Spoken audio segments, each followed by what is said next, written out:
Bom dia. Bom dia também. A gente está experimentando hoje, pilotando uma transmissão online, que a gente não fez ainda aqui, né? A gente deu um salto, assim, do fundo do poço tecnológico ao topo, assim, com o Anderson, né? Então, obrigado, Anderson, pela função, né, toda de nos auxiliar nessa parte. Vai ficar gravada a palestra com vídeo também, depois, está disponível. Bom, queridos, só para ter uma ideia aqui, é a pergunta clássica, né? Alguém aqui o Jordan Peterson é um desconhecido para alguém aqui? Não sei quem é o Jordan Peterson. Tem alguém nesse caso aqui hoje de manhã? Você vai saber? Não. Tá. Então todo mundo já ouviu falar, pelo menos o pessoal que está aqui, do Jordan Peterson. Alguém está lendo o Jordan Peterson? Olha só, 3 estão lendo. Maravilha. O Augusto, o Thales e o Vini. Mais ou menos. Alguém já leu, já concluiu a leitura do Jordan Peterson? Não? Tarek, já leu, o que já leu? Já leu o 12 Regras? Tá, ótimo. Então tá. Interessante saber disso. Bom, gente, boa parte do material que eu vou apresentar para vocês hoje aqui, ele foi uma adaptação de uma palestra que eu fiz primeiro lá no Labri da Inglaterra, e em 2019, logo em seguida, quando foi lançado o 12 Regras para a Vida, né? Já tem outros livros do Peterson, que é o Beyond Order, né? O Além das 12 Regras, foi traduzido assim, né? Que eu li também. E tem um novo que a gente vai falar que está sendo lançado também, que é o We Who Wrestle with God, né? Nós que lutamos com Deus. Bem interessante. Mas à época, muita gente pensava, não, o Jordan Peterson é um fenômeno que chegou aí, que vai passar, né? Dá 1 ano, 2 anos, é um pop psychology, vai passar. Bom, 5 anos, pelo menos, 6 desde do 12 regras, e a influência dele, digamos assim, não foi embora. Então é um fenômeno cultural que merece análise. O que está acontecendo aqui, né? E eu lembro que naquele contexto de 2019 começou a proliferar, principalmente no contexto europeu, né? No Brasil o pessoal não conhecia muito o Peterson ainda, mas muita gente lendo o Peterson, e especialmente, algo que eu vou comentar depois, homens jovens, o que fecha com a leitura que está acontecendo aqui também, né? São os homens jovens que estão lendo o Peterson. E me surpreendeu muito há alguns anos atrás, né? Daí eu fiz uma série de palestras na da Inglaterra sobre o Peterson, e eu conheci um rapaz doutorando na Universidade de Cambridge, ou seja, muito, né, assim, altamente educado, academicamente, e ele comentou conosco, né, comigo, com um outro, na verdade comentou com um colega obreiro do Labri, falou a seguinte frase que me impactou muito. Ele falou assim, ó: eu daria a minha vida pelo Jordan Peterson. Daí eu parei assim, opa, peraí, o que está acontecendo aqui, né? E aí ele qualificou isso dizendo, olha, eu tinha perdido a esperança na vida, e eu encontrei os escritos do Jordan Peterson e eu voltei à vida. Basicamente isso que ele disse, né? Então eu pensou, opa, peraí, então a gente precisa pensar do que está acontecendo, que fenômeno é esse que está rolando, que o pessoal está a esse ponto, né? Falando de alguém, né, extremamente educado academicamente, que falou de algo que estava acontecendo difícil na sua vida, e que a esse ponto, né, a importância do Peterson para ele, alguém que ele nem conhece pessoalmente, mas que se tornou um mentor, de fato, né? Eu não diria não só intelectual, mas um mentor espiritual. E essa é uma figura, de fato, que o Peterson tem se tornado, né? Bom, mas para vocês saberem, eu quero fazer breves apresentações, tá, gente? Teria muita coisa para falar aqui, mas comentar algumas coisas para introduzir o Jordan Peterson e também por que ele se tornou tão famoso, por que ele é famoso. Depois nós vamos para essa primeira parte, que é Lendo o Mundo e Peterson com Sabedoria. Quero apresentar algumas categorias possíveis a partir da fé cristã para a gente ler a obra do Peterson. Rapidamente apresentar 5 interlocutores com os quais o Peterson dialoga, especialmente no 12 Regras para a Vida. E aí eu vou focar, gente, muito nessa obra, tá? No 12 Regras para a Vida, especialmente quando eu comecei especialmente nas 3 primeiras regras. A minha intenção lá atrás, quando eu preparei o material sobre o Jordan Peterson, falei, não, vou fazer uma palestra sobre as 12 regras. Aí eu comecei a fazer, eu acho que vai ter que ser 10. Daí eu fui cortando, não, 6. Daí não, 4. Acabou sendo 3, né? Na verdade, eu dei a primeira palestra, parte 1 foram 2 regras. Mas na verdade, e isso é fundamental, para quem já leu, vai ler 12 regras para a vida, um antídoto para o caos, as 2 primeiras regras são fundamentais para entender a visão de mundo do Peterson, né? Todas as outras são também, mas as 2 primeiras, na minha opinião, eu vou mostrar para vocês, ver o que vocês acham, são fundamentais. E depois a gente finaliza com alguns insights, tá? Uma leitura crítica, se quiserem, da obra do Peterson. E vamos lá, tá, gente? Talvez a gente dá uma espichada aí, tem bastante coisa, tem coisas densas aqui, espero que vocês consigam acompanhar, depois a gente continua conversando no almoço para aqueles que ficarem, tá? Bom, é, o Peterson é um fenômeno que também é um fenômeno tecnológico, de internet, né? De YouTube, de as coisas serem transmitidas de maneira muito rápida. Essa aqui é uma cena de 2016, tá? Fora ali dentro do campus, se eu não me engano, da Universidade de Toronto, onde ele era professor de psicologia. À época, né, e o Canadá, você sabe, né, pessoal, o Canadá é um dos países mais progressistas, né, é uma vanguarda em termos do progressismo, né, pensar todas as bandeiras, pensar no, né, da questão LGBT, por exemplo, das ideologias, né, de gênero, a questão de raça, então o Canadá a gente poderia falar sobre isso aqui, mas ele está na vanguarda de muitas das mudanças contemporâneas. À época se discutia a questão dos pronomes, né? Então a pessoa, por exemplo, que quisesse ser chamada de um menino que gostaria de ser chamado de she, né? Ela, ou mesmo they, que são eles, né? Que seria um pronome neutro em termos de gênero. Bom, o Peterson, então, entrou numa discussão com os alunos que aflorou para fora da sala de aula, isso foi gravado e transmitido, e a postura dele é dizer, olha, eu não vou ser, não vou, se o Estado me disser para chamar, né, descrevendo o que aconteceu, se o Estado criar uma lei para dizer que eu tenho que chamar alguém com outro pronome que eu não escolhi, eu não vou fazer. Então ele se recusou a fazer isso. Apesar de dizer, se eu tiver um relacionamento pessoal com alguém que me peça pessoalmente, eu faço. Mas se for uma coisa compelida por lei, então ele foi, vocês podem acessar isso aqui depois, né, procurar aí nos recântitos da internet, essa discussão. Então eles estão lá discutindo, ele falando, né, uma espécie de praça pública, uma espécie de ágora filosófica ali fora da Universidade de Toronto, discutindo essa questão. Aí vocês imaginam, é uma questão extremamente polêmica. Daí ele é acusado de ser transfóbico, ele é acusado de um monte de coisa e ele populariza, tá? Então aqui foi um dos pontos que catapultou ele. Mas nada, e aqui tem o QR Code, olha que tecnológico, né, pessoal? O pessoal que está aí olhando a transmissão, depois assista esse vídeo, não agora. Mas isso aqui foi o que mudou, digamos, tá? Se não me engano, 2018. Mas é uma entrevista no Channel 4, um canal de televisão britânico muito conhecido, com essa jornalista Cathy Newman, notadamente uma jornalista militante feminista. E a entrevista dura 40 minutos, tá? Ela tem 50 milhões de visualizações só aqui no canal do Channel 4. E é uma coisa assim que de fato tornou ele muito conhecido. Porque porque entra em assuntos extremamente polêmicos, né? Então uma das questões, pra você ter uma ideia, tá? Ele apresenta um contra-argumento. Aí tem uma questão de conteúdo e forma. Ele apresenta um contra-argumento à ideia de que a diferença de salário, por exemplo, entre homens e mulheres, estaria arraigada num preconceito de gênero. Ele fala, não, tem outros fatores, ele usa uma ideia de uma multi-análise, multi-aspectual, para pensar que tem outros fatores que contribuem para que haja uma diferença salarial, que ele não nega, entre homens e mulheres. Dentre elas, ele inclusive defende a ideia que pode haver casos em que as mulheres escolhem profissões ou se sacrificar menos pelo trabalho para ganhar menos. Isso é uma coisa desejável, inclusive.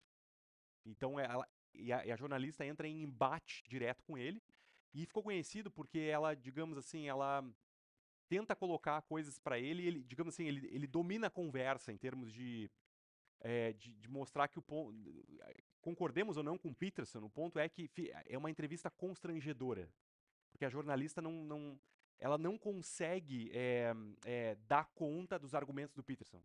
Então ela tá aqui, teve uma hora que ela para, ela trava assim, né? Ela fala, você me pegou, you got me. Né? Porque ela não sabe mais, ele coloca ela num beco lógico, digamos assim. Então aquilo ali catapultou o Peterson, né? Enfim, né? De novo, concordemos nós ou não com o conteúdo que ele apresentou ali, mas o fato é que a entrevista, ele tá confortável, ele tá para trás, ele dá risada, e ela tá absolutamente enraivecida, digamos assim, né? Tentando pegar ele e ele tá, digamos assim, se safa. Então isso aí projetou ele profundamente. Ele tem um canal no YouTube, tá? Tem ali, né? Quase 8 milhões de subscrições ali, né? De inscritos. Em que ele. Então vocês podem ver o podcast dele, o episódio 452. Né? Então ele tem muita coisa, entrevista muita gente, dialoga com muitas pessoas. E ele tem uma série também de estudos bíblicos, tá? Sobre Gênesis e Êxodo, que são, assim, as maiores visualizações dele são nessa área. Então ele também é ele é esse fenômeno também da mídia tecnológica, da rede social, tá? Então isso é importante para saber também, vocês podem explorar depois o canal dele. Antes de ser famoso, ele escreveu um livro mais acadêmico que é Os Mapas do Significado, Maps of Meaning, né? A arquitetura da crença. Que depois, claro, quando ele ficou mais famoso, voltou a ser republicado e vendido, né? Mas o livro, sem dúvida, que projetou ele foi o 12 Regras para a Vida, um Antídoto para o Caos, 2018, se não me engano, que tem, assim, quase, já ultrapassou 4 milhões de cópias vendidas, né? No mundo de fala inglesa, se não me engano. Não sei se os dados aqui fora dos livros em inglês. E mais recentemente, Além da Ordem, mais 12 Regras para a Vida, né? Eu li também. A gente teria que ter uma outra palestra, mas basicamente a ênfase do 12 regras é a ordem, digamos assim, apesar de refletir muito sobre o que é o caos. E a ênfase do Beyond Order é a importância do caos para a criatividade, para a liberdade, enfim, essa dualidade aparece ali, tá? Ele tem um novo livro, junto com um tour que ele está fazendo por várias cidades, inclusive, até onde eu sei, está mantido, dia 20 de junho estará em Porto Alegre, 18 em São Paulo, né?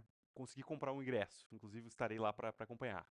We Who Wrestle with God, né? Então, nós que lutamos com Deus. Então, o livro não está lançado, o livro vai ser lançado em novembro desse ano, mas ele já está fazendo o tour de divulgação, tá?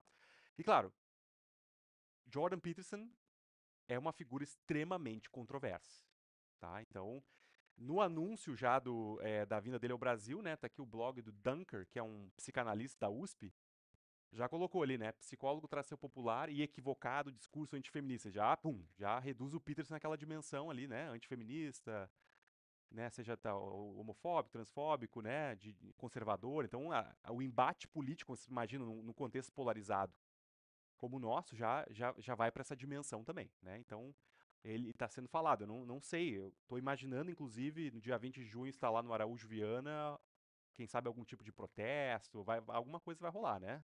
O pessoal dos DCE e da USA está se organizando, tá? Bom, se vocês quiserem olhar, pessoal, também há uns anos atrás eu publiquei 2 artigos no blog da editora Vida Nova sobre o Peterson também, tá? Então, se alguém quiser acompanhar ali e ler, é um resumo dessa palestra também, tá bom, gente? Bom, eu achei, há uns anos atrás, um artigo da Gospel Coalition, do Bruce Ashford, que eu achei muito interessante. Eu trago uma citação dele aqui para a gente começar a pensar sobre Jordan Peterson, tá? Olha que interessante. Ele fala o seguinte: em nossa era secular, o status de Peterson como cientista social lhe dá o status efetivo de um sumo sacerdote. À medida que a autoridade religiosa foi diminuindo, as ciências sociais se deslocaram para o centro. Economistas, antropólogos, sociólogos, psicólogos, cada um usa dados concretos para tirar suas conclusões sobre os seres humanos, a identidade pessoal e a ordem social. Como psicólogo clínico, portanto, o coaching de vida de Peterson combina a autoridade cultural das ciências sociais com um apelo espiritual de insinuações religiosas vagas, né? O Bruce Ashford é crítico do Peterson, né? E é interessante, aqui a gente vai retomar isso. Mas olha só, ele identifica, então, um contexto secular em que a influência da religião, em um certo sentido, né, diminui no Ocidente, aqui a gente poderia pensar, se é esse caso do Brasil? Acho que não, mas vamos lá. Ah, você tem, digamos assim, novas autoridades formadas dentro desse campo amplo das ciências sociais, né, desde filósofos, sociólogos e psicólogos, como é o caso do Peterson. E ele conclui dizendo o seguinte: é nesse cenário que Jordan Peterson entra em cena, assumindo o desafio articulado por pensadores como Philip Rieff e Charles Taylor, ajudando os perdidos a recuperar uma matriz de significado transcendente e moralidade dentro da qual podem colocar ordem no caos e encontrar sentido para suas vidas, né? Então, olha só, pessoal, né?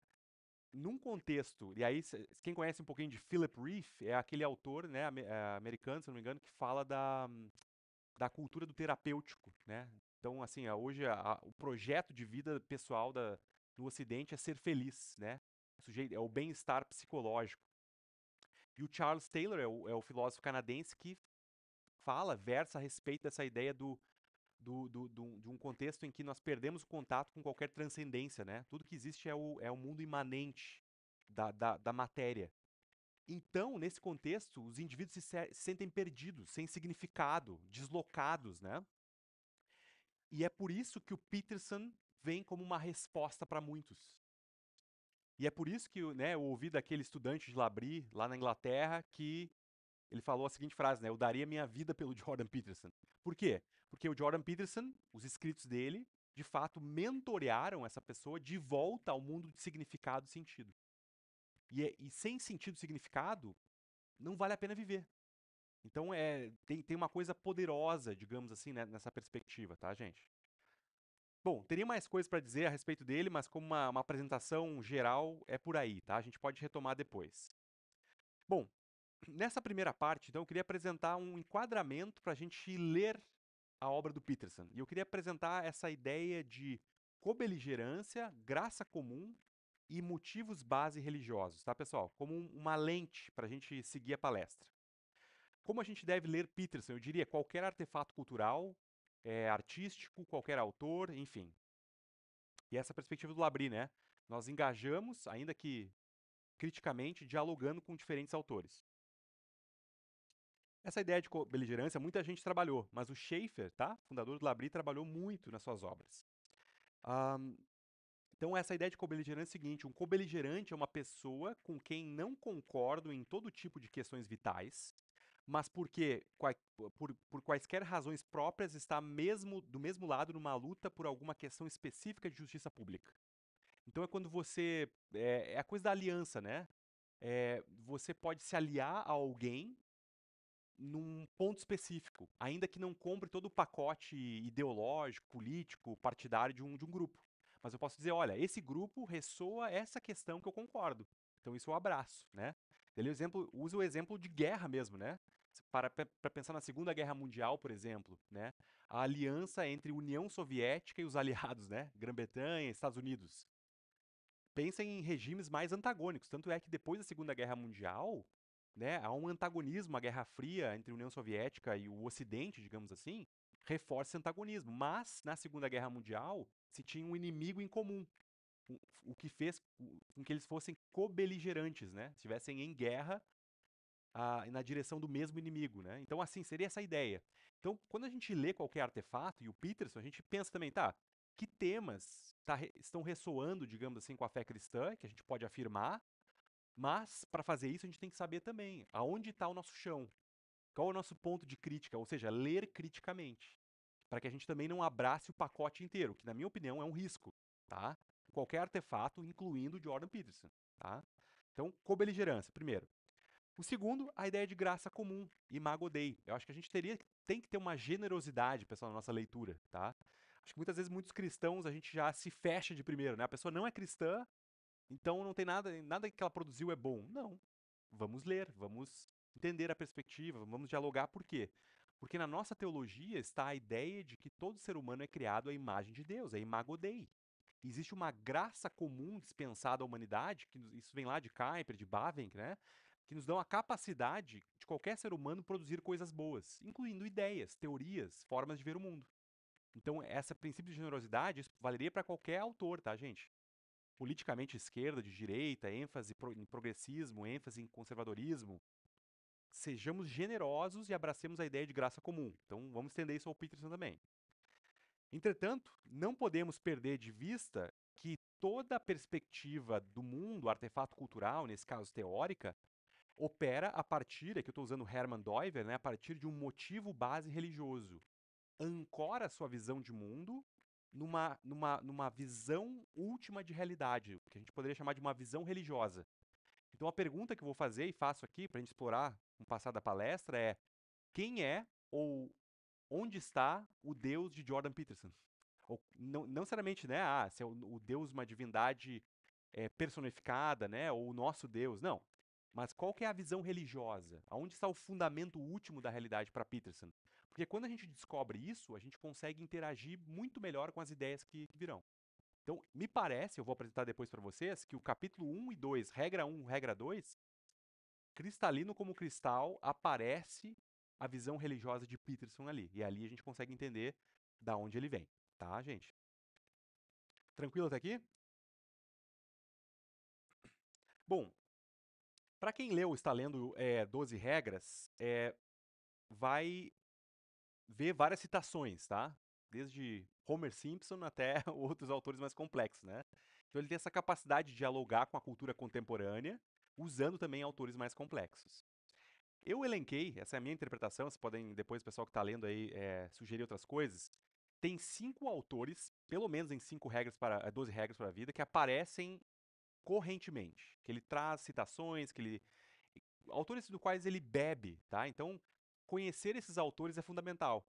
Eu, pelo menos, faço isso. Quando eu pego um livro, a primeira coisa que eu olho são as referências.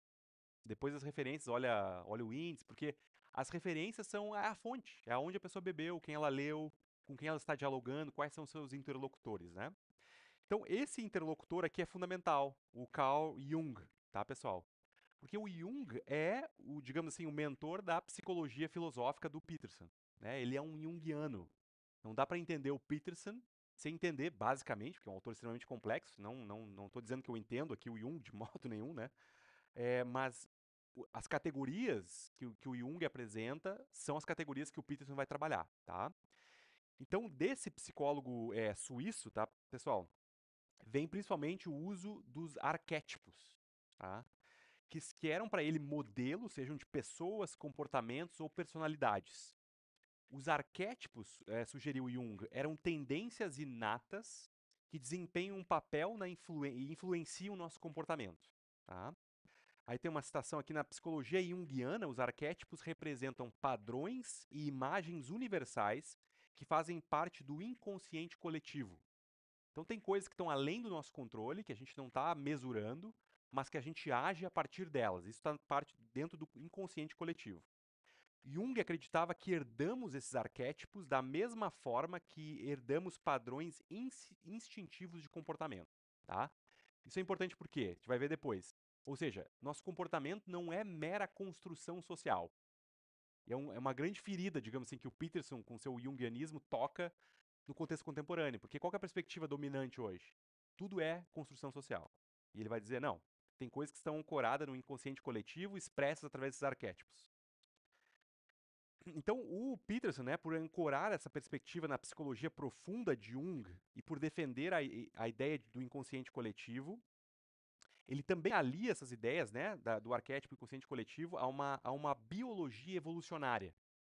Então, ele traz muito fortemente, né, que a biologia evolucionária, isso vai estar aparecendo no capítulo 1 lá, para quem leu, sobre a questão das lagostas, a gente vai ver isso depois, né, elas, digamos assim, elas nos ajudariam a desvendar as categorias escondidas ao olhar imediato. Então a gente teria que fazer uma arqueologia aí para entender que categorias são essas que estão arraigadas na nossa biologia e na nossa psicologia profunda. Isso tem a ver tanto com a exploração dos mitos fundantes das nossas crenças, por isso a importância da Bíblia e outras filosofias. Por isso ele não despreza os textos sagrados, eles seriam importantes nesse sentido, por revelar esses arquétipos, e também a importância de uma biologia evolucionária, tá? Jung. Segundo, grande Fyodor Dostoiévski, tá?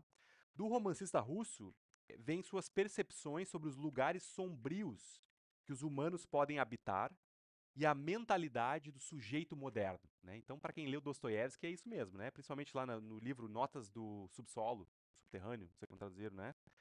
Mas, e também muita referência dos irmãos Karamazov, Crime e Castigo, né? De Dostoiévski, Jordan Peterson tira a ideia de que não existe tal coisa como um ateu. Essa é uma ideia do Dostoiévski, né? E que toda pessoa tem alguma crença religiosa, mesmo o ateu. Ele tem alguma coisa que é a divindade para ele. Isso soa doiverdiano também, né? E todo mundo carrega o fardo da moralidade.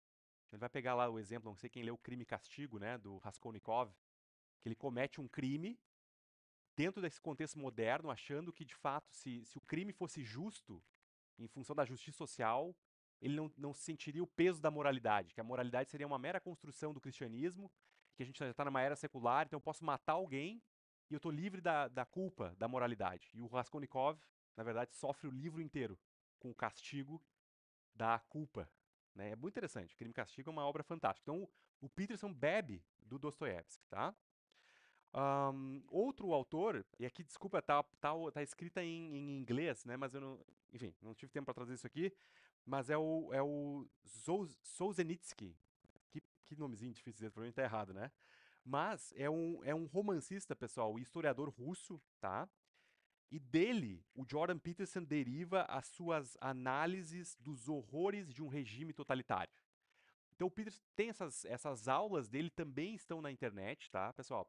Que são as aulas dele sobre como um regime totalitário opera. E ele analisa, a partir do Solzhenitsyn, especialmente o caso da União Soviética. Tá? E aí ele vai analisar, por exemplo, a obra clássica dele, né, do autor russo, que é o Arquipélago Gulag, né, onde ele explora. Tudo bem, pessoal? Tem 4 lugares aqui na frente, se vocês quiserem vir aqui. Ele explora os Gulag, que eram o quê? Que eram os campos de trabalho forçado da União Soviética. E ele vai demonstrar como a mentalidade, qual é a filosofia totalitária que, digamos assim, né, move um regime totalitário. Então, do Solzhenitsyn, ele também emprega algo muito importante, que é essa ideia, para o Peterson, né, que o mal não está alocado nas estruturas sociais. Que o mal é algo que está dentro do coração humano. Então não teria como apontar uma sociedade, um regime como absolutamente bom ou absolutamente mal. Isso está no coração humano. Então é bem interessante, né? Então, essa ideia de estruturas opressivas ele questionaria. Elas podem se tornar opressivas, mas porque tem um ser humano que oprime. Tá? Mas esse é um autor que ele bebe demais e cita demais no 12 Regras.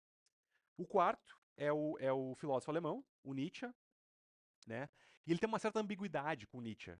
Né? Se por um lado o Jordan Peterson destaca a ênfase que Nietzsche dá no indivíduo e na necessidade desse indivíduo ser dono da sua própria vida, fazendo escolhas, assumindo responsabilidades no mundo após a morte de Deus, né? Ele também critica em Nietzsche a ideia do niilismo como uma forma de vida, né? Ou seja, um autocentramento, uma perda de significado. Ele diz que esse é um caminho de destruição que só leva ao caos. E ele, digamos assim, critica Nietzsche nesse ponto também, mas também afirma o que Nietzsche afirma do super-homem, né? Da ideia do ser humano que não tem mais significado, não tem mais sentido, Deus já morreu, nada organiza a vida, mas eu vou mesmo assim seguir em frente. Assim, uma coisa bem fundamento do existencialismo, né? Então ele abraça, tem essa certa ambiguidade com Nietzsche, tá, pessoal? Então esses 4 autores, e por fim, não é, a gente pode discutir um autor só, né? Uma biblioteca de ideias, a Bíblia. Tá cheio de citação da Bíblia, né? Cheio de interpretação teológica estranha ali, né? É uma língua meio estranha ali, mas tudo bem. O Peter, pra você ter uma ideia, pessoal, ele fez essa série de Gênesis e Êxodo, publicado no YouTube, né? E ele queria muito, ele foi aceito, digamos assim, para ser como é que se chama? Um professor visitante na Universidade de Cambridge para estudar Êxodo com os teólogos lá. Só que a pressão social dos estudantes e outros movimentos sociais são tão forte que cancelaram o Peterson lá, né? Ele queria ir para a universidade estudar Êxodo, o pessoal, a pressão dos ativistas foi tão forte que foi cancelado a imagem da Universidade de Cambridge. Mas depois ele voltou para Cambridge lá, enfim, né? Inclusive a gente tem o Andrew Fellows, que foi muito tempo o obreiro do Labrie, participou de algumas reuniões com ele, conversou, enfim, bem interessante. Bom, mas olha que interessante, pessoal. E aqui uma definição do Peterson lá no 12 Regras sobre a Bíblia, tá? Por que a Bíblia é tão importante? Tem lugar aqui na frente, já, se quiser. Olha o que ele fala. A Bíblia é, para o bem ou para o mal, o documento fundamental da civilização ocidental, dos valores ocidentais, da moral ocidental e das concepções ocidentais do bem e do mal. É o produto de processos que permanecem fundamentalmente além da nossa compreensão. A Bíblia é uma biblioteca composta por muitos livros, cada um escrito e editado por muitas pessoas. É um documento verdadeiramente emergente, uma história selecionada, sequenciada e finalmente coerente, escrita por ninguém e todos ao longo de muitos milhares de anos. A Bíblia emergiu das profundezas pela imaginação humana coletiva, olha Jung aí, né? que por si só é produto de forças inimagináveis que operam sobre períodos de tempo insondáveis. Seu estudo cuidadoso e respeitoso pode nos revelar coisas sobre o que acreditamos e como fazemos e devemos agir, vírgula, que não podem ser descobertas em quase nenhum outro lugar. Olha que interessante, né? Então, assim, tem muita coisa que ressoa com a visão cristã do que é a Bíblia? Sim. Né? Tem algumas perguntas sobre aquela escrita por ninguém, por todos, né? E também essa ideia de um livro que emergiu das profundezas da imaginação humana coletiva. Isso aqui é Jung na veia, né? O arquétipo. Por isso que ele tem interesse na Bíblia. Não é porque, né, ele está se convertendo. Tá, talvez esteja em outros pontos ali, mas na verdade ele é um junguiano, lendo o arquétipo que vai dar essa revelação daquilo que está escondido no inconsciente coletivo e nos fazer entender melhor quem a gente é. Então é essa a visão dele, mas ele cita demais, tá, pessoal? Então, quem tem familiaridade com as escrituras aí vai ler, o Peterson tá em todo lugar. Ahn, bom, vamos lá. 12 regras para a vida e a visão religiosa de Peterson. Não tem como passar pelas 12, tá? A gente vai passar nas duas primeiras mais, rapidamente na terceira, e depois vocês podem dar uma lida aí rapidinho no que tá. Talvez eu vou ler aqui pro pessoal que vai escutar o áudio depois, né? Lavando uma louça, fazendo uma coisa aí. Mas a primeira é que a tradução é como foi feita, publicada no livro. Costas eretas, ombros para trás. 2. Cuide de si mesmo como cuidaria de alguém sob sua responsabilidade. 3. Seja amigo de pessoas que queiram o melhor para você. 4. Compare a si mesmo com quem você foi ontem, não com quem outra pessoa é hoje. 5. Não deixe que seus filhos façam algo que faça você deixar de gostar deles. 6. Deixe sua casa em perfeita ordem antes de criticar o mundo. 7. Busque o que é significativo, não o que é conveniente. 8. Diga a verdade, ou pelo menos não minta. 9. Presuma que a pessoa com quem você está conversando possa saber algo que você não sabe. 10. Seja preciso no que diz. 11. Não incomode as crianças quando estão andando de skate. 12. Acaricie um gato ao encontrar um na rua. Tá? Bom, mas vamos lá. Regra número 1. Eu coloquei aqui em inglês que tem umas variações de tradução para quem manja aí pode comparar, tá? Mas costas eretas, ombro para trás. Tem que lembrar aqui, né? Ficar dando palestra assim, né? Sobre Jordan Peterson não dá, né? Ah, pessoal, aqui é muito interessante, tá? Então ele começa a obra dele de um jeito muito estranho. Regra número 1. Mas a gente tem que lembrar, olha o framework que eu dei para vocês aqui, né? Carl Jung e biologia evolucionária. Isso é fundamental. Então ele vai começar, na verdade, com um argumento a partir da biologia evolucionária. E ele vai usar o exemplo de quem? Das lagostas. E ele vai dizer o que a gente pode aprender com as lagostas, né? E daí ele vai dizer, olha, as lagostas elas têm, digamos, tem uma conexão. Nós somos animais. E as lagostas são seres que têm milhões de anos. E algo que acontece no sistema nervoso delas reflete sobre como nós também agimos. Ele não está dizendo que nós somos exatamente como lagostas, não é isso, tá? Mas ele diz que tem uma ressonância aí entre o jeito que as lagostas operam, especialmente numa questão de resolução de conflitos, já falo sobre isso, que a gente pode aprender, tá? Então elas possuem um sistema nervoso simples, fácil de observar, por isso muitos estudos já foram feitos na biologia e psicologia evolucionária sobre elas, e elas permitem que a gente estude o cérebro delas e o comportamento de animais mais complexos, né? Como nós, humanos, para Peterson. Suponhamos que duas lagostas queiram uma mesma casa. Ele pergunta, né? Como é que faz para que os dois ocupem aquele território? Então ele fala, a competição e a sobrevivência é uma estrutura biológica comum a todos os animais. O comportamento delas nos mostra que estruturas hierárquicas são mecanismos herdados biologicamente. Bom, e aqui já tem a primeira, como eu falei antes, divergência com a visão de mundo contemporânea, né? Estruturas hierárquicas na visão contemporânea são estruturas sociais de dominação e opressão que são puramente socialmente construídas. Então o Peter está lançando uma dúvida em relação a isso, a partir da biologia evolucionária, dizendo não, hierarquias e diferenças entre pessoas e sociedades têm a ver também com estruturas biológicas, herdadas, inatas. Tá? Bom, na dinâmica das lagostas, né, a disputa por território implica em conflito. E essa resolução de conflito é uma dança complexa entre lagostas com diferentes níveis. Daí ele apresenta como é que funciona essa dança, né? Bom, primeiro, digamos que tem duas lagostas ali, elas se avaliam e não tem briga, não tem luta. né? Uma avalia a outra e compara seus tamanhos e prefere não se envolver em combate, prevendo danos ou até mesmo a morte, né? Melhor ir para outro lugar do que morrer. Então, né, o cara é grande demais, eu vou ali, não tem condições de lutar com essa pessoa, pum, foi embora. Segundo cenário, né? Existe alguma luta, algum engajamento ali, um jiu-jitsu, vamos pro chão, pra queda, né? Tipo uma dança, mais avaliação do outro, mas não segue a luta. Cada um se dispersa. Terceiro cenário. Uma luta. O objetivo é virar a outra lagosta de costas. Uma vez que isso acontece, uma delas desiste e vai embora. Não quer prosseguir. E por fim, uma luta final, que geralmente envolve danos extremos ou mesmo a morte. Há sempre, nesse caso, um perdedor e um vencedor. Depois de uma briga, o perdedor perde a confiança.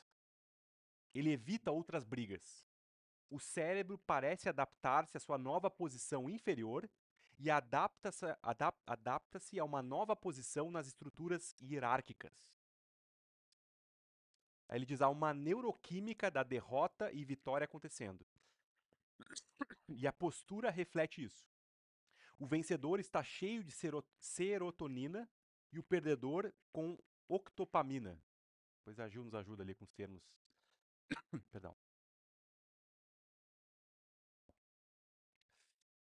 Daí ele comenta isso, né? Em uma das demonstrações mais surpreendentes da continuidade evolutiva da vida na Terra, o Prozac, um antidepressivo, até anima as lagostas, que gera essa dopamina, né? Dá essa dopamina, esse sentimento de bem-estar. Então, o Jordan Peterson chama isso de o princípio da distribuição desigual. O perdedor tende a continuar perdendo e o vencedor a continuar ganhando. E aí ele cita, sem interpretações agora, tá? Mateus 25, 29. Pois a quem tem, mais será dado e terá em abundância, a quem não tem, até o que ele tem lhe será tirado. Ele diz que o mesmo acontece, essa estrutura hierárquica de derrota e vitória, na sociedade humana. E isso tem a ver, para ele, né, com a distribuição do dinheiro, com quem publica mais, quem está na academia aí, papers científicos, produção de música, músicos, autores de livros. Quem publica mais, publica mais. Quem tem mais seguidores, continua tendo menos seguidores. E quem tem menos, fica com menos. O vencedor leva todas as garotas. Elas identificam o cara do top, o alfa, e rapidamente ficam atraídas por ele. Ele, a lagosta de sucesso, vai levar tudo para casa. Assim, né? Então essa é a lógica dele, né? E por que isso é relevante, tá, pessoal? Para o Peterson. Para ele, significa que as hierarquias de dominância têm sido uma característica essencialmente permanente do ambiente, a qual toda a vida complexa se adaptou. Então não dá para entender a vida em sociedade sem entender esse mecanismo, tá? Daí ele fala, olha, a evolução ela é conservadora. Quando em biologia o termo seleção natural é usado, o que eles querem dizer o que isso quer dizer com natureza, né? Natureza, o meio ambiente são ambos tanto estática quanto dinâmica. Isso é para ele ordem e caos. É o yin e o yang. Esses dois são eternamente justapostos, tá, pessoal? Então, isso é muito interessante que eu já estou afirmando isso de novo, né, mas é bem fundamental. Para ele, então, no domínio da natureza, existe uma hierarquia que sempre esteve presente. A natureza, para ele, é inseparável das construções culturais. Essas últimas, as construções culturais, fazem parte da natureza. Não é o capitalismo que causaria essas diferenças na hierarquia, digamos assim, como o discurso social moderno, né? Esse é o ponto nevrálgico para ele no contexto contemporâneo, por exemplo, também no discurso sobre de gênero, tá? Que tende a separar o domínio biológico, sexo, do domínio sociológico, gênero. Para Jordan Peterson, gênero, né? Gênero pertence a essa ampla categoria de natureza e não somente cultura. Então aí o choque é total, né, com a perspectiva contemporânea, tá? Então a natureza é caos dentro da ordem, dentro do caos, dentro da ordem superior. Então essa dinâmica entre caos e ordem é o que acontece dinamicamente sempre, tá? O cérebro acompanha, então, daí ele pensa no exemplo das lagostas, né? Acompanha nossa posição na hierarquia de dominação. Se a gente se sente um perdedor, a gente cada vez mais vai ser um perdedor, por Peters. Se a gente se sente um vencedor, cada vez mais seremos vencedores. Na parte inferior, é que ele está dizendo, né, at the bottom, né, no fundo do poço, tudo é miserável e perigoso. Enquanto na parte superior, a serotonina flui abundantemente. Isso o deixa confiante e calmo, alto e reto e muito menos em alerta constante. Então isso que ele chama também de ciclos de feedback positivo, né? Quem está no topo e consegue mais é promovido, é elogiado, se sente vitorioso, ganhou isso, ganha mais dinheiro, tem um constante fluxo de bem-estar que o motiva e faz sentir bem e progredir. E o contrário também é verdadeiro, tá? Aí também ele acrescenta a importância de comer e dormir bem para uma vida saudável, mas vou pular essa parte aí, tá? Não teria tempo. Então agora a gente está se aproximando da regra número 1, tá? Ficarem em pé, né?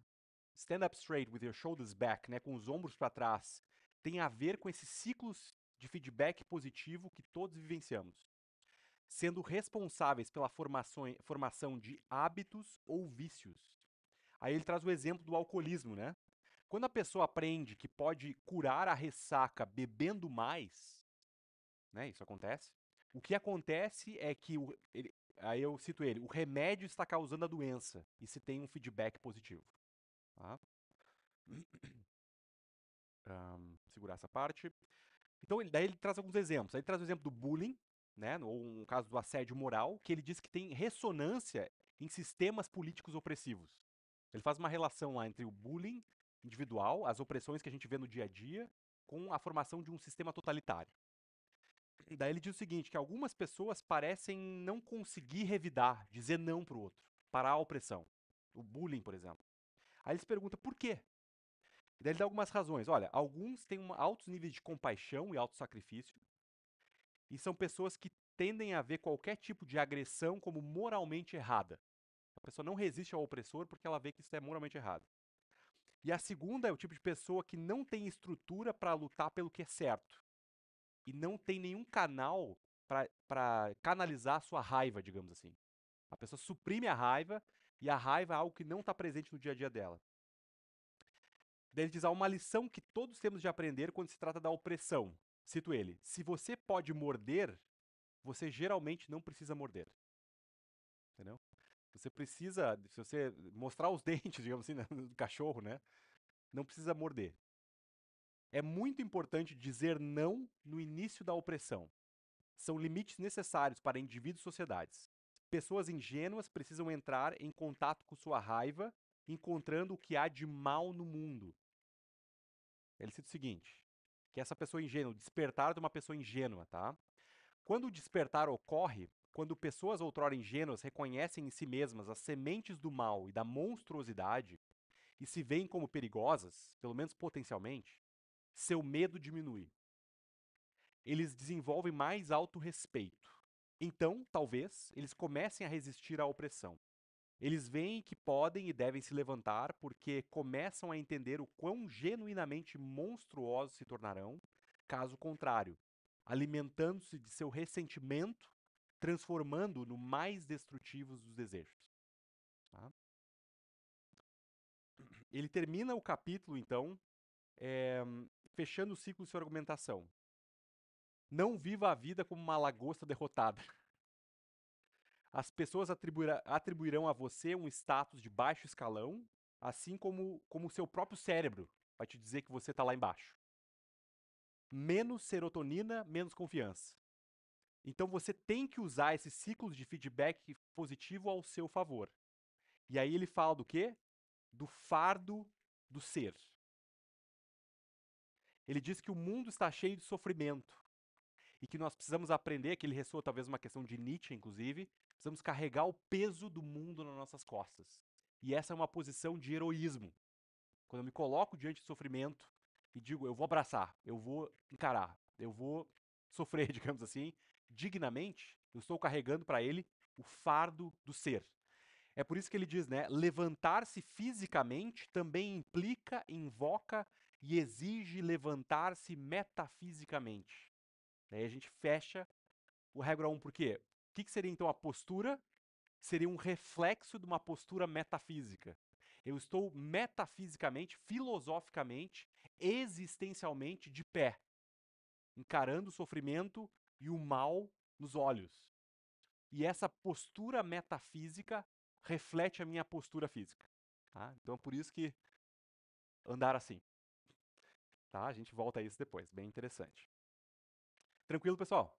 Tá? Essa é a regra mais extensa. Vamos lá para 2, 3 e o finalzinho é bem rápido. Continuem comigo aí. Regra 2. Eu achei essa tradução um pouco... Não traduziria assim, mas tudo bem, né? Cuide de si mesmo como eu cuidaria de alguém sob sua responsabilidade. O treat aqui não é a mesma coisa que take care, né? Seria uma coisa trate, né? O trate não é só cuidado. Tratar é uma categoria um pouco mais ampla do que cuidar, mas tudo bem. Cuide de si mesmo como cuidaria de alguém sob sua responsabilidade. O Peterson aqui, pessoal, ele começa o capítulo sobre a regra 2 fazendo 3 perguntas. Por que não conseguimos amar a nós mesmos? Por que falhamos no cuidado próprio?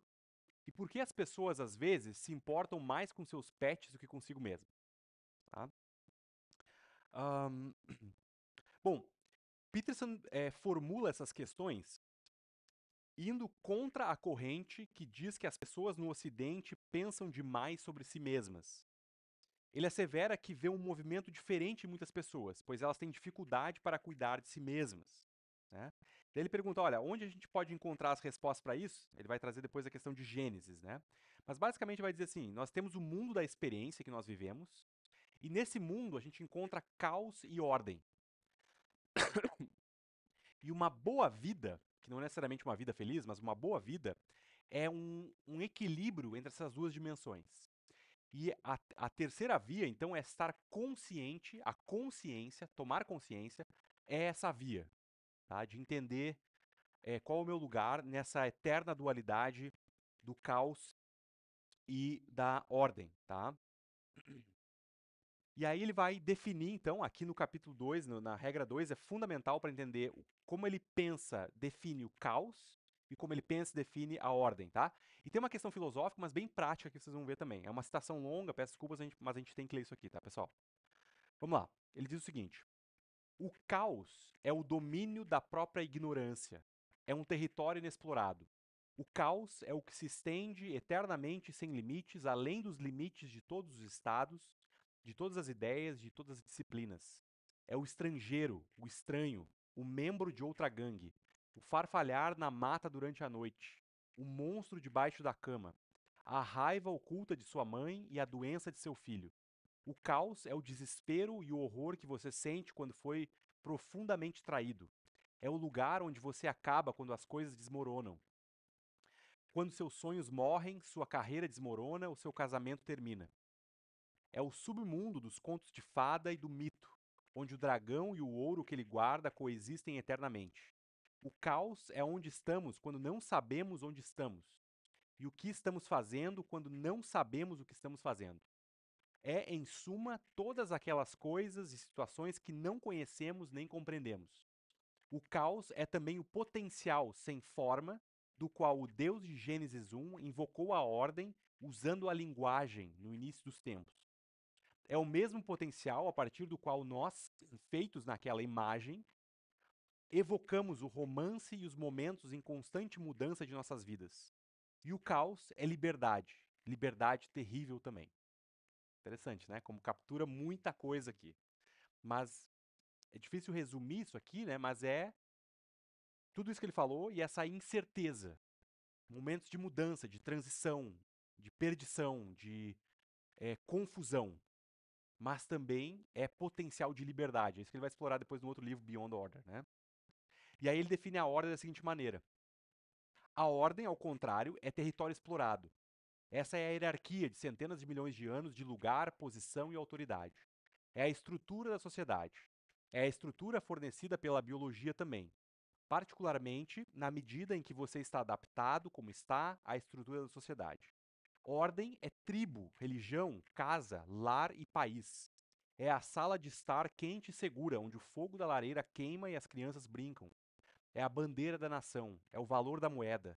Ordem é o chão sob seus pés, o seu plano para o dia.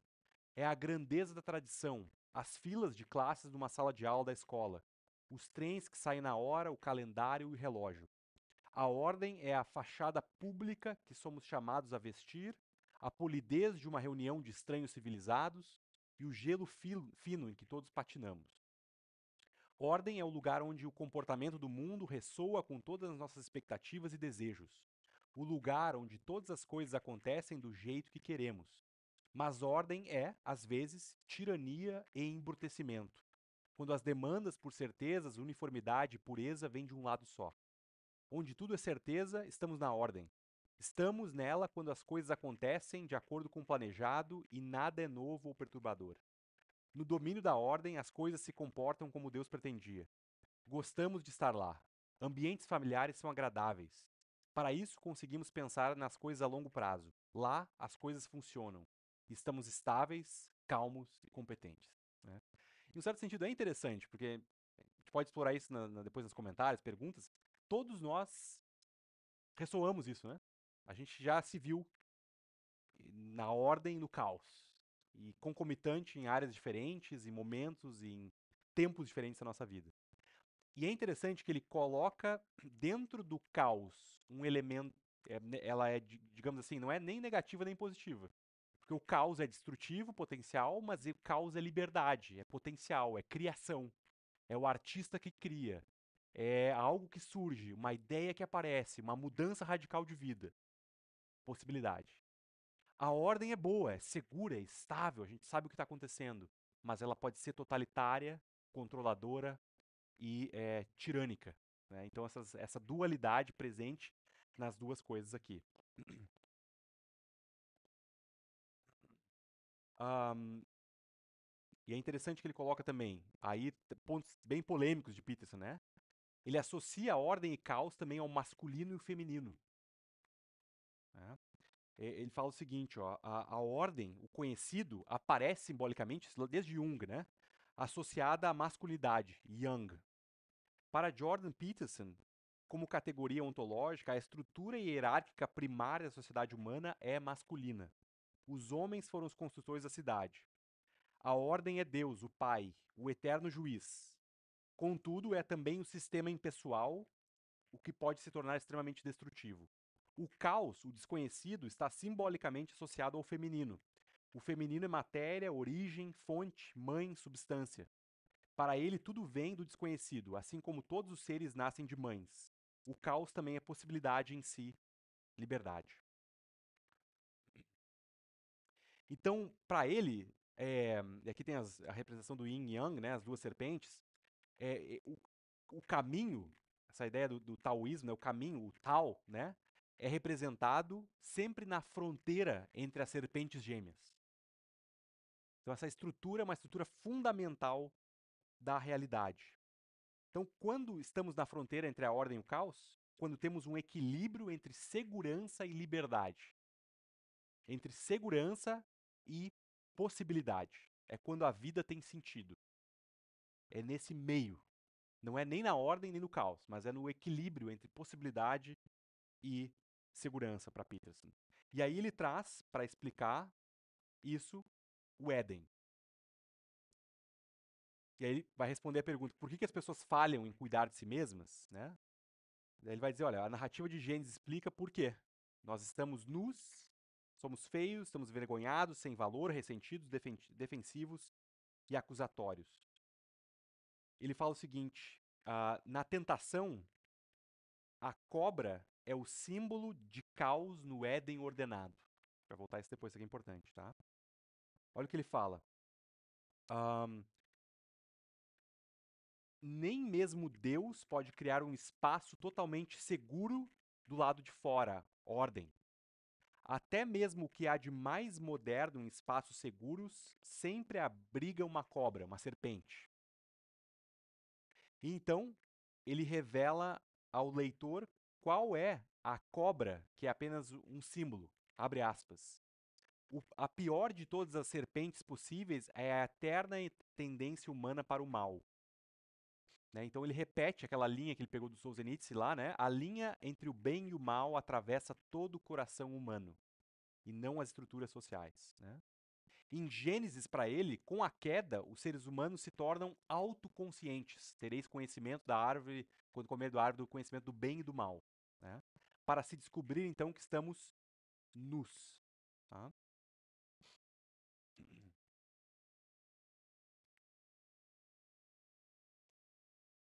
E ele comenta o seguinte: talvez o ser humano é algo que não deveria ter sido. Quem sabe o mundo deveria ter sido purificado de toda a presença humana para que o ser e a consciência pudessem retornar à inocência da brutalidade animal. Eu creio que a pessoa que diz nunca ter desejado tal coisa jamais consultou sua memória ou confrontou suas fantasias mais horrendas. Adão e Eva se sentiram indignos diante de Deus. E isso seria compreensível para Peterson porque o ideal sempre envergonha todos nós.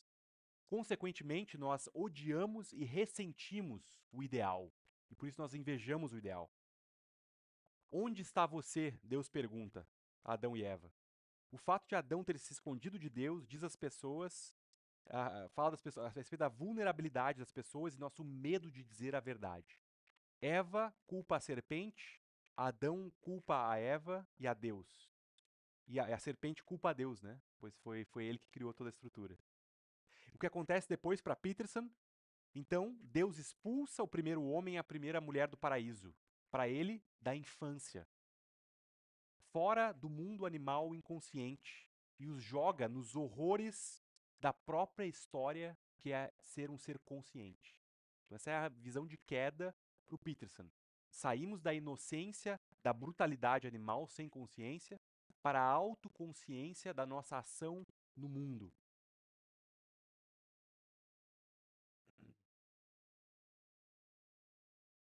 E ele conclui, então, é, antes dessa conclusão, ele tem algo importante aqui. Ele diz o seguinte, deixa eu me achar aqui. Então essa é uma definição de mal bem fundamental, pessoal. Infligir sofrimento pelo sofrimento. Somente os humanos podem fazer isso. E esse, para ele, é o pecado original. Os animais não fazem isso. Os animais fazem, dão sofrimento aos animais na sobrevivência, mas não pelo prazer do sofrimento. E essa é a grande diferença da autoconsciência do próprio mal em Peterson. E aí ele diz, olha, a resposta para essa queda é a redenção, através da centelha divina deixada em nós, a imagem de Deus. Aqui sou bem teológico, né? E é. Então, para tomar cuidado de nós mesmos, precisamos nos respeitar, mas não o fazemos, porque somos criaturas caídas. E como podemos ser redimidos? Daí ele diz, olha, aprendi 2 lições com Carl Jung, sobre fazer aos outros o que gostaria que fizesse a você, ou amando o próximo como a si mesmo. Acho que não é bem de Carl Jung que ele ouviu isso aqui, né? Carl Jung refletindo a Cristo, né? Daí ele fala, olha, isso não tem nada a ver com ser legal com as outras pessoas, e é uma compreensão de que para que eu faça bem ao outro, eu tenho que fazer bem a mim mesmo. Daí ele, olha o que ele diz aqui, antes de eu ler essa citação e a gente ir para outra regra. Ele conclui a regra 2 dizendo o seguinte: algumas pessoas degeneram no inferno do ressentimento e no ódio do ser, mas a maioria se recusa a fazê-lo, apesar de seu sofrimento, decepções e perdas, inadequações e feiura. E novamente isso é um milagre para quem tem olhos para ver. Afinal, precisamos de simpatia e gratidão pelo que a humanidade nós enfrentamos diariamente. Então ele diz: você merece algum respeito, você é importante para as outras pessoas tanto quanto para si mesmo. Você é moralmente obrigado a cuidar de si mesmo e tratar-se como se fosse alguém que você é responsável por ajudar. É considerar o que seria realmente bom para você. E esse bem não significa feliz, mas melhor. Tá? Bom, vamos lá. Mais curtinha. Regra 3. seja amigo, né, ou faça amigos, seja amigo de pessoas que queiram o melhor para você. E aqui eu vou passar rapidamente, tá, pessoal? Ahn, e ele faz uma pergunta: por que as pessoas escolhem amigos que não são bons para elas? Esse é um capítulo, é uma regra bem interessante, né? É, ele diz que isso revela muito da visão de mundo das pessoas. Ele diz: olha, a resposta para isso é que algumas pessoas não acreditam que merecem algo melhor e outros acreditam que precisam ajudar a resgatar os que estão condenados. É a síndrome de Messias, tá? Daí ele fala o seguinte: mas nós precisamos perceber que nem todo mundo que está caindo é vítima e nem todo mundo no fundo do poço quer se levantar. Esse ponto é bem polêmico, a gente pode voltar a isso aqui depois, né? Ahm, ele continua dizendo o seguinte, ó, você pode objetar, estou citando ele, né? E quanto a Cristo? Bem, ele era o arquétipo do homem perfeito. Você é você. Como você sabe que pode puxar alguém para cima em vez de derrubá-lo? Então ele diz, olha, esquece, não queira ser um messias na vida de ninguém. Você deve questionar seus próprios motivos para ajudar. É mais fácil parecer virtuoso quando estamos do lado de alguém totalmente responsável. Daí ele, é outro ponto que ele desenvolve, né, que muitos de nós gostam de estar entre pessoas que estão no fundo do poço porque a gente se sente melhor que ela. O argumento dele, né?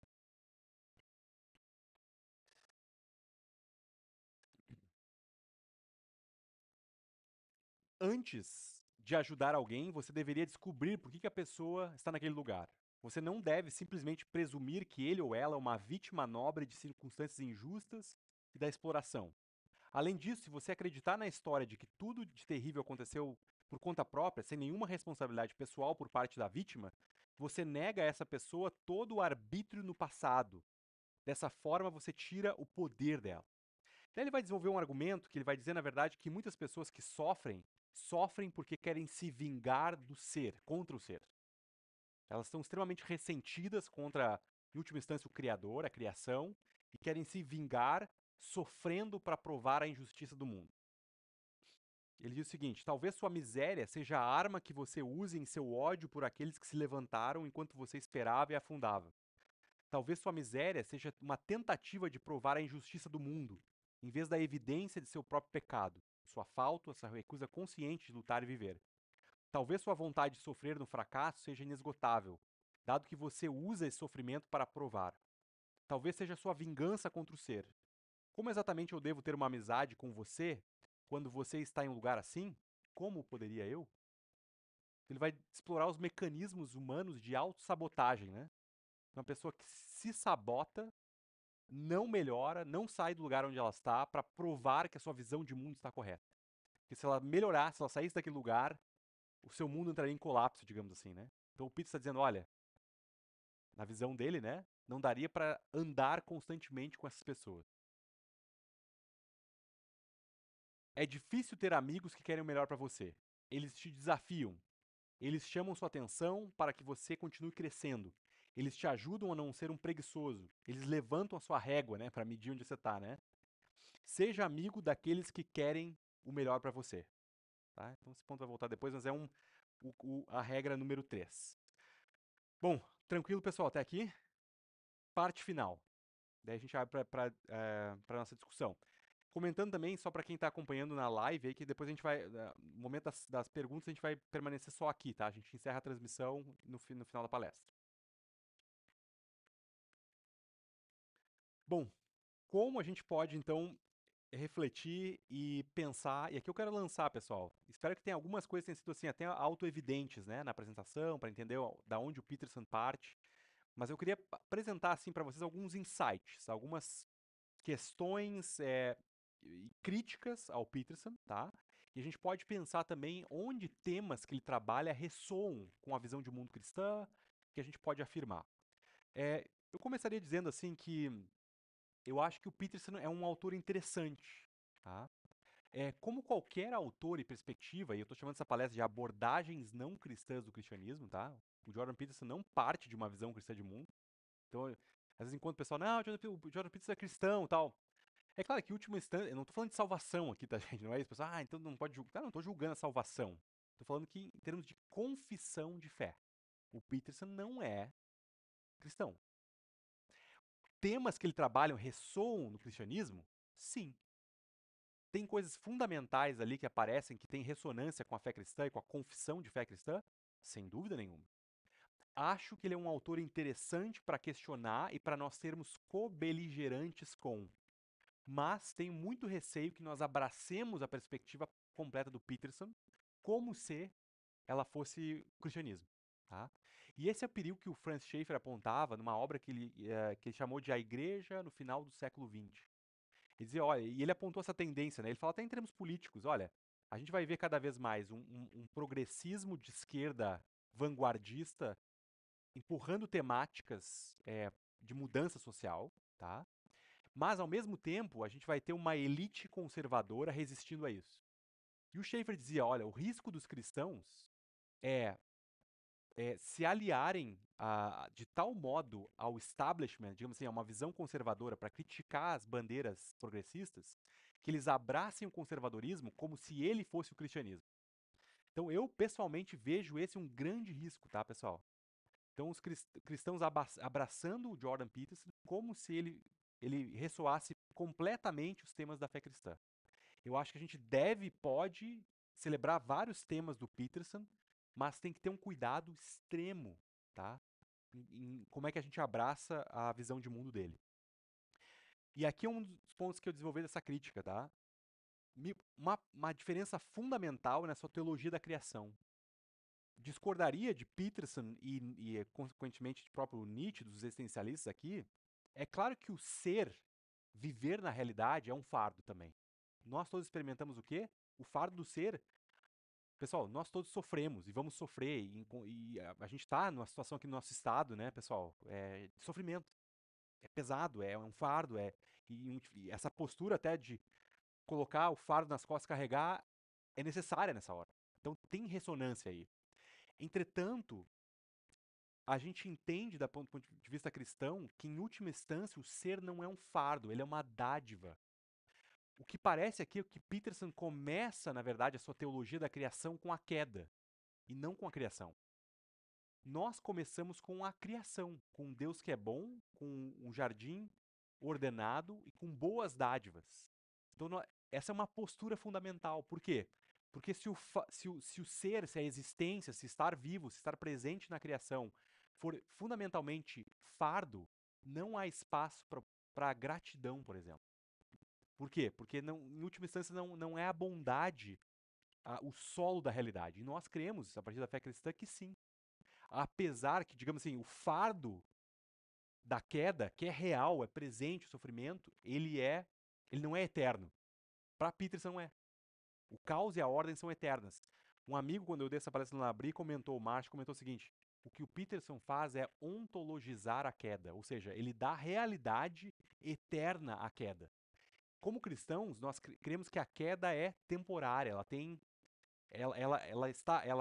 tá aí, mas ela vai acabar, né?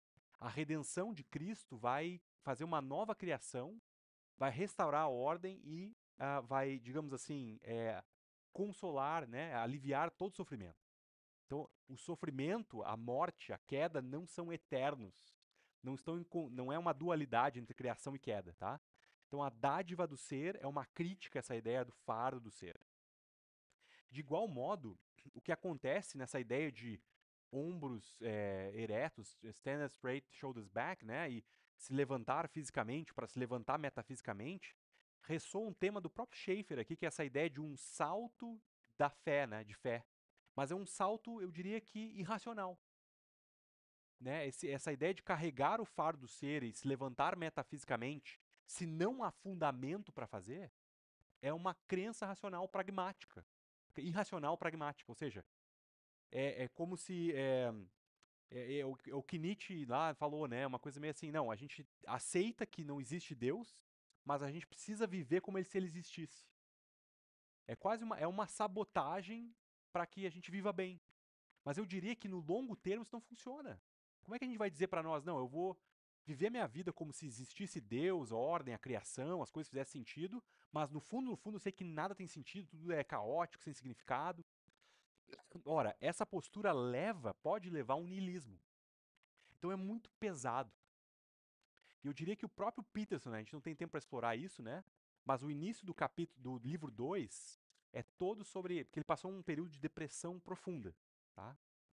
E eu diria que parte, e é interessante que aqueles que vocês puderem, né, tem lá tem o audiobook, né, da Amazon, como é que é o nome lá, aquele app da Amazon que você baixa os livros o Kindle Leitor, né, aí tem um que é só dos áudios, né.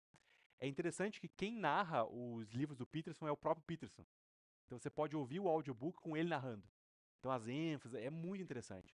E o livro 2, ele começa narrando. Quando eu ouvi a descrição dele do período de trevas que ele passou, isso me ocorreu muito forte. É pesado demais carregar esse fardo. Poderia lembrar de Cristo, né? O meu fardo é suave, meu fardo é leve, né? E o meu jugo é suave. Ou seja, não dá para carregar sozinho. Essa atitude heróica do super-homem tem um limite. Nós aceitamos a dádiva da criação, entendemos o fardo do ser, mas colocamos o fardo do ser aos pés de Cristo. E ele carrega esse fardo. E nós caminhamos com ele, né? Outro ponto é que a realidade última, né, a visão de realidade e religiosa de Peterson, digamos assim, carece de relacionalidade. O Deus de Peterson, digamos assim, né, a sua visão de realidade é impessoal.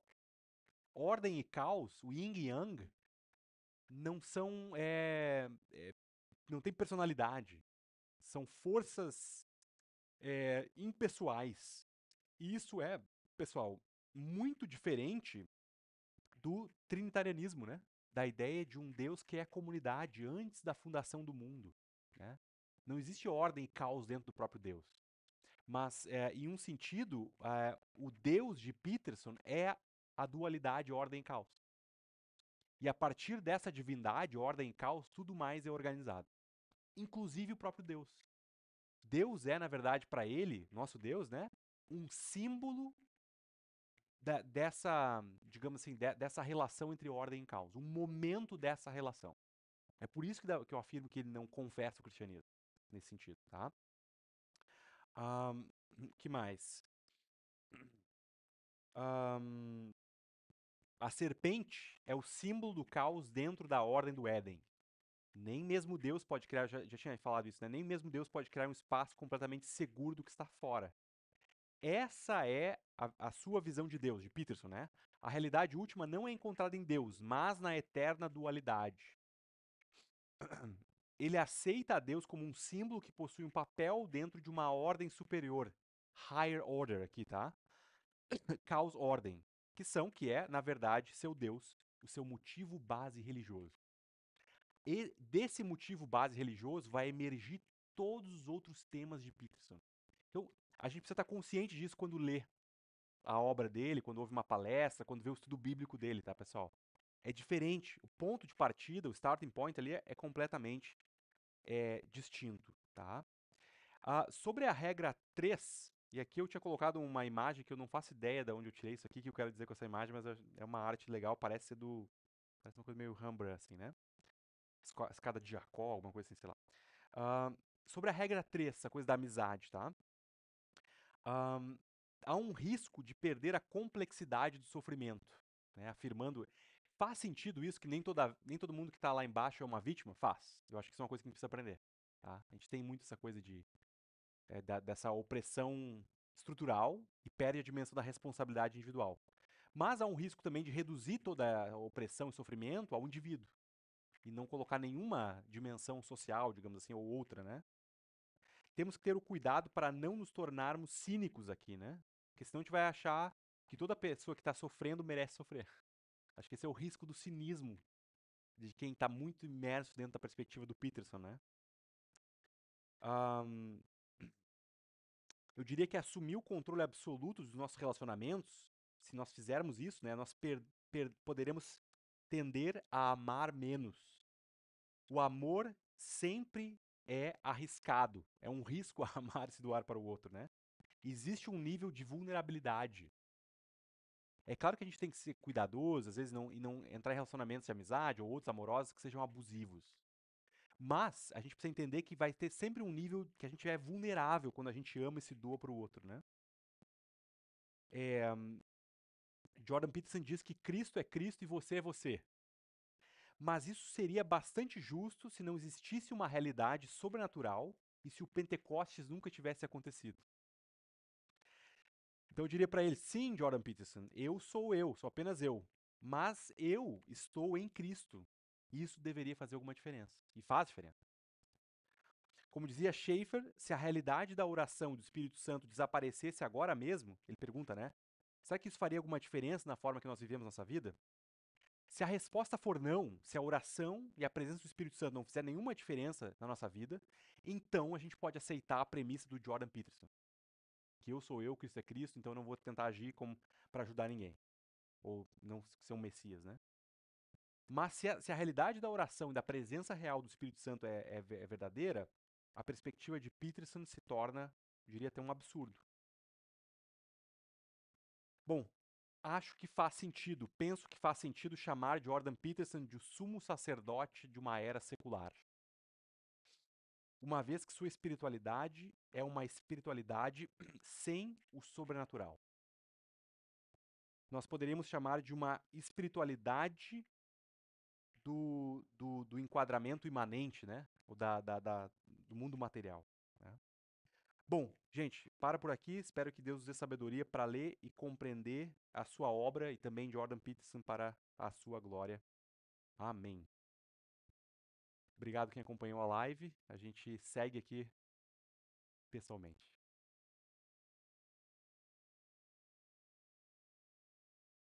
Bom, pessoal, então tá. É